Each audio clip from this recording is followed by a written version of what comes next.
কিন্তু খাজা মঈনুদ্দিন চিশতির জিয়ারতে মানুষ ভারত চলে যায়, আজমের চলে যায়। কেন? আদর্শের কারণে। ওনার কবজায় গোটা ভারত ছিল।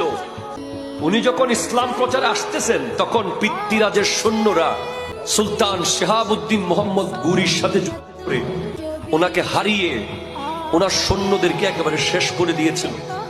তখন খাজা গরিব নওয়াজ আসতেছে ভারতে। রাস্তায় সৈন্যদের সাথে দেখা হয়েছে। তারা বলে, যায়েন না, ওখানে পিতৃরাজ আপনাকে মেরে ফেলবে, আমাদেরকে ভয়ঙ্কর আক্রমণ করেছে। তো গরিব নওয়াজ বলে, তোমরা কারা? বলে, আমরা শেহাবুদ্দিন মোহাম্মদ গুরির সৈন্য।